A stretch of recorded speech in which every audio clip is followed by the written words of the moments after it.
One of the other things that I've picked up about you is that you're really into technology. Sure. You're a technophile, so to speak. I fix people's cameras all the time. Like, they put them on the worst settings. I don't know. Nighttime settings. Come on. Anyway. What do you see looking forward to the future? What gets you excited the most about this new digital wave of DC Comics and everything that's going on there with digital distribution? What excites you? You know what? I'm excited by the next version of the iPad where the screen will look like the iPhone. I don't know if you've seen the iPhone 4 screen, but it looks like wet paper. It's very, very slick. And even the iPad, as nice as that screen is, if it were converted to that screen, I think it would just do wonders to mimicking the resolution you get out of print. So I'm looking forward to that sort of technological leap. And then on the digital side, in terms of the content, I think a lot of people are developing things now in terms of how to present original graphic novels and collected editions, adding bells and whistles to sort of the authored PDF files that you're seeing currently. It's pretty much the standard story you see in print, but it moves you kind of through the story, but that's it. There's not a lot of extra material. There's not a lot of DVD commentary, interactivity, and I think that stuff is, digital comics 2.0, and that's going to be pretty cool when that happens. But again, what sticks ultimately is in the hands of the consumers. I mean, you might think that this is what they want, and ultimately they might say, no, we just want the straightforward versions without any of the bells and whistles. I disagree with that, but I think we're going to be an interesting sort of trial and error period where a lot of people are going to be producing lots of different kinds of digital product, different kinds of formats, and the viewers, the readers, are going to determine by their purchases what really becomes the dominant form, the dominant length. I mean, comic books are 22 pages long now, but there was a time when they were 16, 17 pages long, and it kind of keeps evolving and changing. And I expect the same thing to happen on the digital front. 22-page comic converted into an iPhone comic might not be the ideal length to flip through 5 or 6 panels a page on your iPhone. Trying to, it can get kind of tiresome. And I think shorter form stories will work better for the iPhone. So I think you're going to see lots of optimized native comic book applications for different devices. So, another question: what do you think are one or two of the best business decisions and the worst business decisions that DC's ever made as a company? 75-year history. I don't know if I have that extensive knowledge.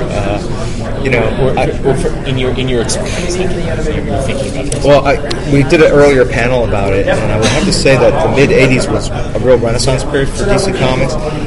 There was a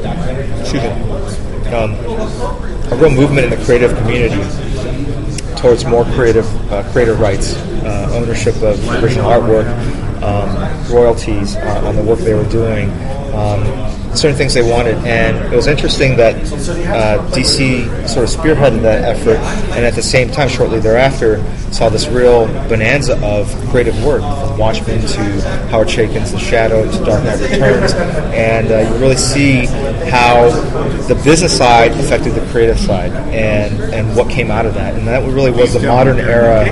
That was the beginning of the modern era of comics, where it wasn't all just superheroes. Because prior to '85, it really was, mainstream superheroes. And since that time, there's been a lot more diversity, and I think that speaks well for the industry, but it also explains why we've really penetrated beyond just the core comic book audience, and are now regular placement in the New York Times and all these different magazines and blogs and internet sites cover it. And I think that's because comics are far more diverse than they used to be, and far more sophisticated. The downside is there's sort of a long-term thing that you need to do. No, everything we've done has been perfect. I don't know. I'm sure there's some private things, but none that I'm privy to share. We're all friends here. Sure, absolutely. Yeah. Come on. There's all I'll say is that I think there's certain material that every publisher has had that they decided not to publish or continue, probably because the material was way ahead of its time. Okay, so what might be scandalous now might not be in 10 years, and so so that's my roundabout way of saying that I think there are times when we've been hesitant to publish certain material because it's probably because the material is too it's ahead of its time, I guess, really. And so and that's the interesting thing. In 5-10 years, it will become the norm, that kind of thing. So yeah, there's some gimmies I've won back, things that we haven't been able to publish or continue with that I wish we had come up with a way to resolve on a creative level. Is there anything sitting in the shelf right now that you look at, maybe in the office, God, I wish we could just put this out? There's got to be a whole. No, we're doing a lot of that stuff. Well, yeah, I saw everyone else with the Yeah. No, there's and that's just the beginning. There's some other stuff that's coming up down the pike that scenes that we decided not to go with at the time that people want to have an issue with now. So some interesting alternate versions of existing materials. Very exciting. Yeah.